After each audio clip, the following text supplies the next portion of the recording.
Hi, I'm Selena Hill, and this is the new norm on Black Enterprise. Today, I'm speaking with Judith Browne Dianis, the Executive Director She of was the at lunch Advancement Project and there National was Office. Thank you so much, Judith, for joining us here today. Thanks for having me. So, the Advancement Project recently released a three-part video series dedicated to educating the community on structures in our culture and in our laws that continue to promote racial injustice and keep crooked cops in power and unaccountable. Please tell us about this project. Sure. Well, How Cops Get Off is a three-part animated series that's kind of like the Schoolhouse Rock of policing. What we tried to do was an explainer of how our culture and our systems and our law protect police, because time and again we see the videos of people being killed by the police. It is just, recently we had the shooting in Akron, Ohio. Somebody Jalen Walker's shot 60 times by the police. And this is the anniversary of the killing of Philando Castile in Minnesota, who was killed, and we watched it on Facebook Live. Yep. And the officer who killed him walked away, was acquitted. And so we wanted to explain how that happens and to make sure that Black people in particular know that it's not about the value of our lives that leads to these outcomes. It leads to police not being accountable, but it is the way in which we've been told stories about the police. It is the systems that protect them, like the police unions, and it's the laws. Yeah, and I'm so glad that you highlighted the recent police killing of Jalen Walker, as you mentioned, 25-year-old black man who was unarmed when he was shot down. Eight officers, I believe, opened Mhm. up on 90 shots. He was wounded 60 times. And, we see this happening time and time again. And in contrast, we have the Highland Park shooter who planned an attack, used a rifle similar to an AR-15 to shoot into a parade a parade on July 4th, killed six people. And this white man, 22-year-old white man, is brought in unharmed, alive. Yeah. And it does leave us, folks like myself, like, what is going on? How does this keep happening where unarmed black folks are murdered, shot down, everyone gets off, and then you have real public safety issues. You have criminals, you have violent maniacs Yeah. killing people, and they make it out alive. Yeah. I mean, it's because there's two systems of policing in this country. For white people, it's protect and serve, even if you just murdered some people. And for Black people, it's law and order. And we have a history of how policing in this country has been used to control Black people and Black bodies, how it has been used to criminalize us. And I think that's why, we wanted How Cops Get Off to, as a series, to be able to explain to people when we see them walk away from killing us, there's a reason that that happened, and that it's not just individual officers. Because too often we say, "Oh, it's just that one officer. He's a bad apple." No, it's a whole system that has allowed for that to happen. It is, and I'm so glad that you pointed to the video. Again, this three-part series, it breaks it down and it gives folks an understanding of how this happens and why it happens. Jesse Williams, actor, civil rights activist, he does the voiceover, and he does such a great job explaining everything.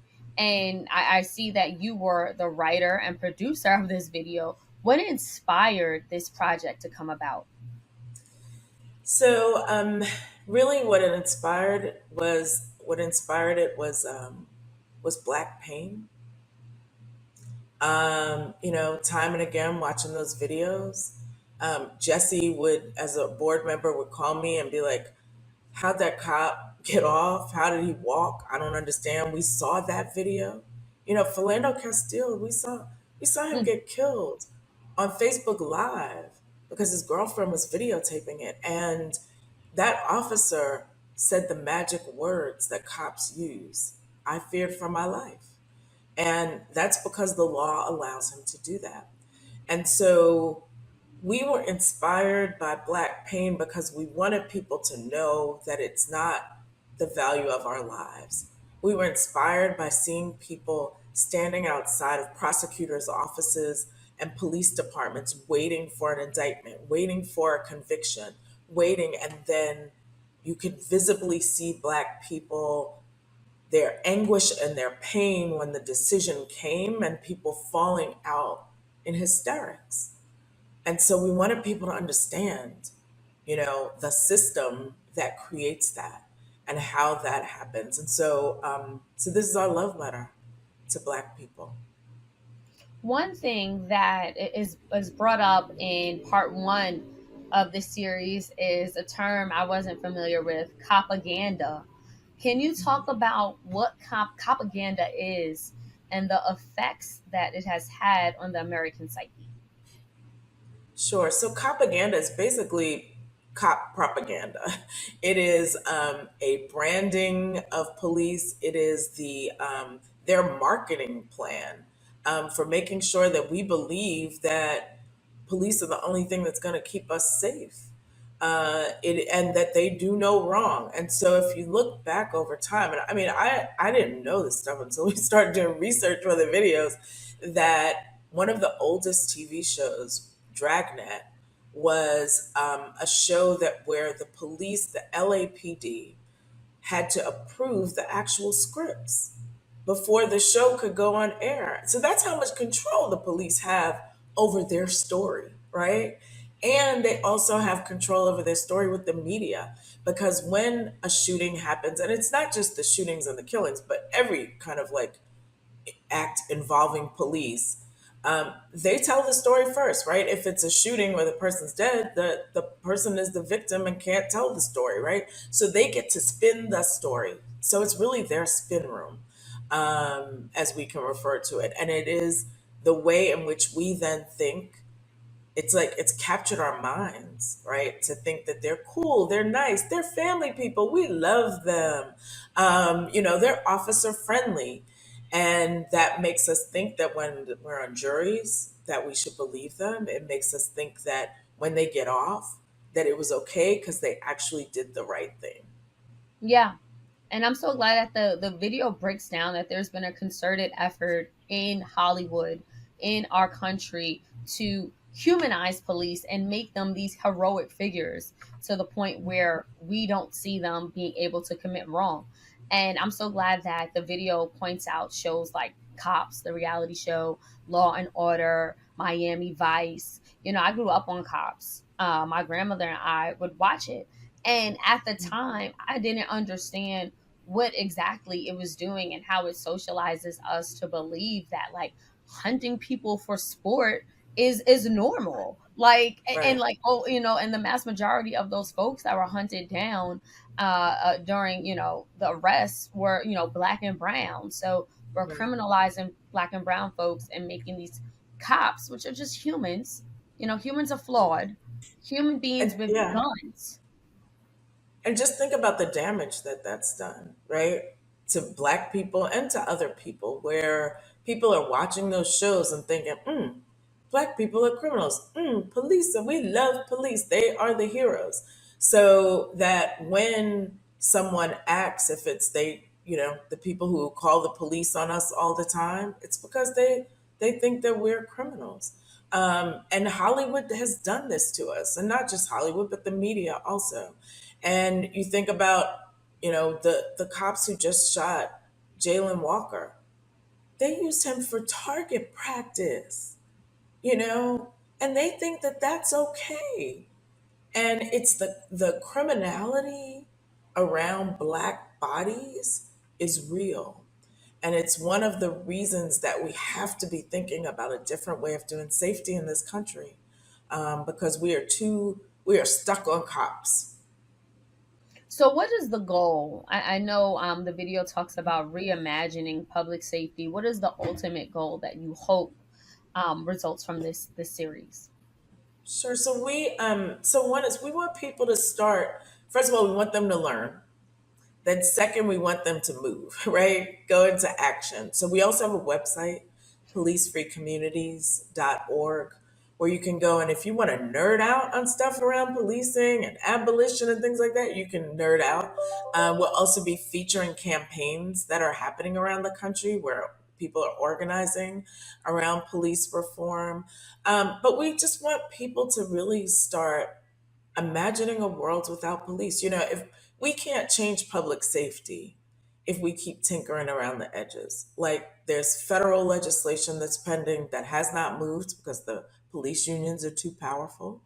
That federal legislation probably wouldn't have stopped the murders of any of the people that whose names we know. But we've got to be thinking differently about what keeps us safe. And in order to do that, we have to be thinking about the root causes. So for me, that means thinking about what does a world without police look like? And then how would I fix the ills that are in front of us? How would I stop violence? How would I make sure our streets are good? We arrest and criminalize unhoused people because they're unhoused. They don't need a jail cell. They don't need a cage. They need a house, right? So why aren't we providing them with housing? These are the kinds of things that we could be thinking about differently. How do we intervene in violence in our communities? How do we build our own safety net so that we can protect ourselves? Because we know when we call the police in, that they're going to criminalize our people. And we know that when we get criminalized, that mark means something. It means that it's hard to get housing, hard to get a job. It hurts our families and our communities. So we've got to be thinking radically different about public safety.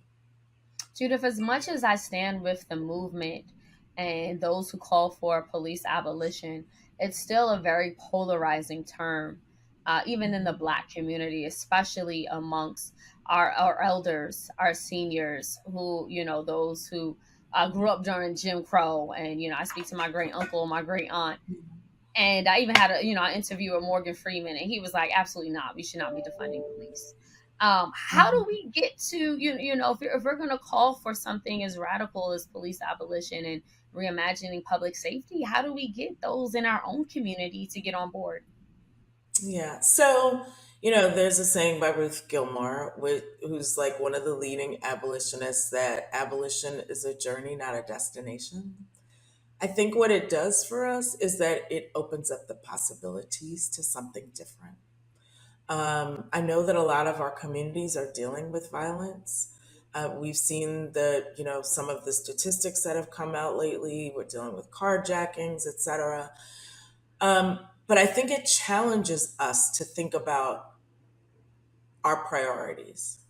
If our priorities are to keep ourselves safe and our communities safe and to have our communities thrive, then we can't keep feeding the beast of policing, right? Like we have to be thinking about who are we investing in and how are we investing in them. And so I get it. It's hard and we're stuck with what is. People are often thinking about what is, right?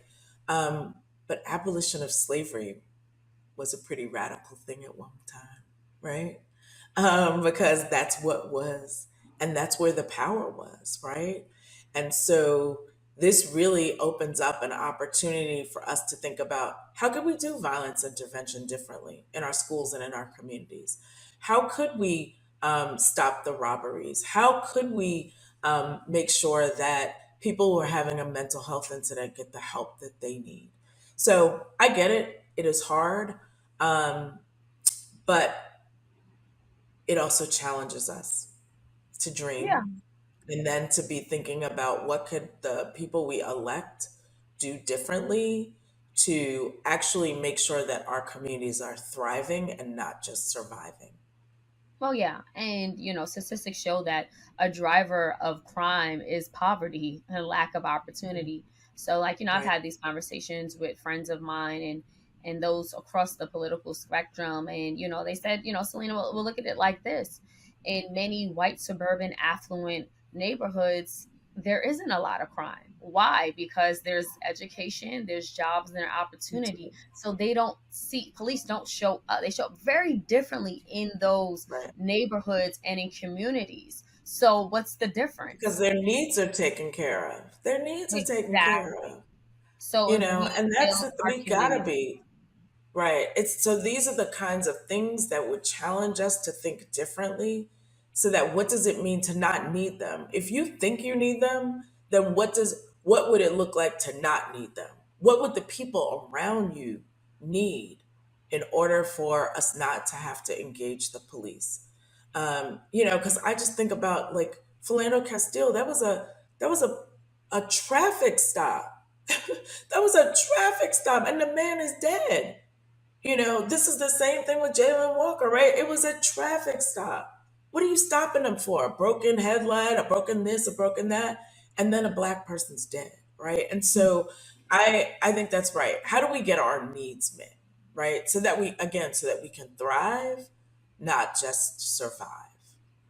absolutely, and I'm there, for their journey. I am there for their journey, but I do think there is a long ways to go to Yeah. get our communities to be self sufficient, Yeah. and to not have needs.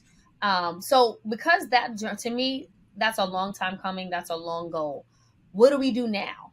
What needs to Yeah. be done today, or what can be So done? I think in the short term it is around our budget priorities. And so it is about how are we, instead of maintaining, and not only maintaining, but right now police budgets across the country are expanding, right?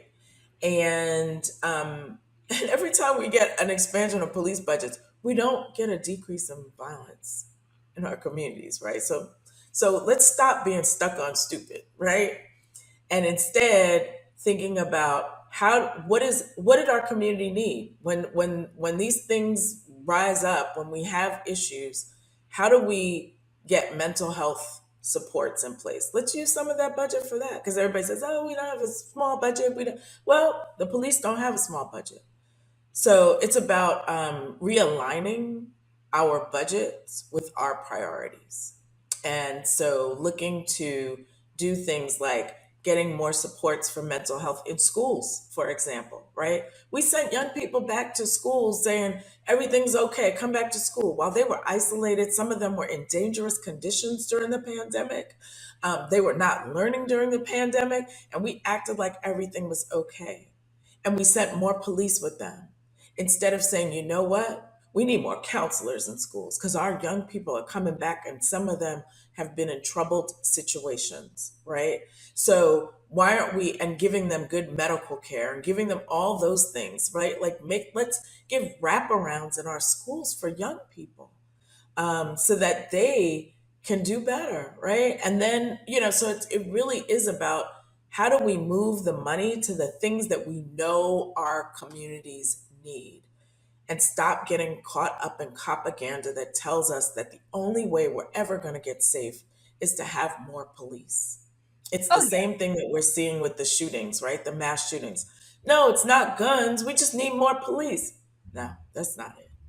Oh yeah, and we've seen what happened in Texas, in with that tragic school shooting, where Yeah, the gunman, entered into the school, killed 19 students, as well as some teachers, and police refused to go after him. They refused to right, enter the building because they were scared. right. You Right. had safety, They you were had scared because he was carrying an assault weapon. exactly. But So we the haven't, answer was and not we more just passed police. a bill. We just Yeah. passed a bill that doesn't have an assault weapon ban in it. What? Exactly. It just And seems that's so the through backwards. line. That's the through line on all of these mass shootings is the assault weapons, right? It is. And to your point, it just seems so backwards. It seems Yeah, like we're not, things don't make sense. The answer was yeah, not more shooting or more good guys with guns because they're petrified.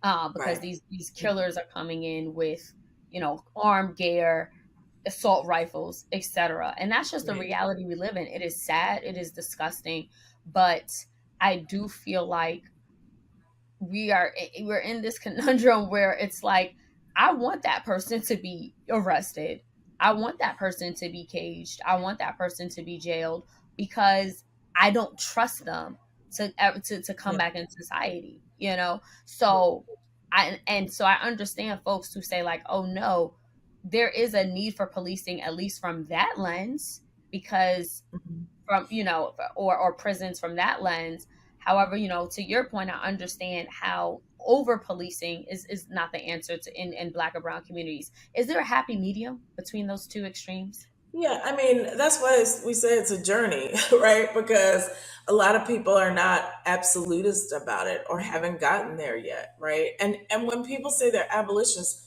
everybody knows like it's not happening tomorrow. A world without police, not going to zero out the budget and say they're out of here, right? Like it is a gradual shift to something different, to changing the way we think about and we do public safety. And so I think that is the happy medium. Is first knowing that police are not the answer to all of our problems, right? And if you understand how one interaction with the criminal legal system scars somebody for life, right? Then we should think differently, because we know too many young people, young black people especially, are getting caught in that system, and it is an unforgiving system. There used to be days when that system was about rehabilitation. It's not. It's not about that, right? And what can we do on the front end so that we don't have to have interaction with the police, so that we can do violence intervention on our own? And so I think that's the happy medium, is like thinking about what does the world without police look like, and starting to think about what do we have to put in place to get there. Judith, I wanted to ask you what progress has been made since the tragic police murder of George Floyd in 2020. Have you seen progress when it comes to police accountability? I don't know about police accountability, but I would say this: that there were a number of places where organizers were able to decrease budgets to get some things changed, like the mental health piece, for example. There are places where organizers are still working to change traffic stops, because we know that's like the gateway drug to a murder, right? It's like they stop you for this, and then all of a sudden, you know that it leads to 5 million other things. So trying to cut back on traffic stops for the broken light, tail light, etc. So there's work that's happening around that around the country. We do a lot of work on police free schools, because young people are saying we don't want police in our schools because we don't feel safe around them, because they're the same police that are on the streets, and who are stopping and frisking us on the streets. Now they're doing it to us in a school hallway. We're trying to learn. And so in about 34 school districts, police were removed from schools because of organizing that happened on the ground. Now, some of those have gone back because like if it didn't work out in a month, they're like, forget it. Let's get police back, because they think that's the only thing we have. So I think there's a lot of good work that's happening across the country, led by small organizations, Black-led organizations on the ground. Congress hasn't done a damn thing. Sorry, I said damn. But Yeah. Congress has not moved on the George Floyd bill. And I don't know that George Floyd Justice and Policing Act would have changed anything for George Floyd, actually. He still would have been murdered by Chauvin. And I think that the issue of qualified immunity that is in it, that protects police with a legal kind of protection, is the most important thing in that bill. And they can't get it done. They can't get it done. They don't have enough votes to make it happen. So voting is important, right? Because we got to get past this impasse in the U.S. Senate. So, you know, as we bring this conversation to a close, I wanted to just ask you to let us know again what could and what actions we should be taking, and then Mhm. also how can we spread the project, how cops get Yeah. off, so that we can continue to educate the masses about this systemic issue. Sure. So Ultimately, we want people to share the animated series, How Cops Get Off. You can find it on policefreecommunities.org, or you can find it on YouTube. It has its own YouTube channel. Please share it. We especially want like the young black folks who took to the streets in 2020 after George Floyd was murdered and Breonna Taylor. This is a love letter to them. And so we want people to see it, start talking about it, and then act, right? So this means don't sit on the sidelines in your community, because these policing issues are very local. And don't expect that there's one group out there who's going to just do the work for you, or that you elected somebody and they're going to do everything you want them to. You have to hold them accountable every day. And so get involved locally. Thank you so much, Judith, for your time today and the work that you and your organization is doing. We appreciate it. It is so much needed. And thank you. Thanks. Thank you, Selena.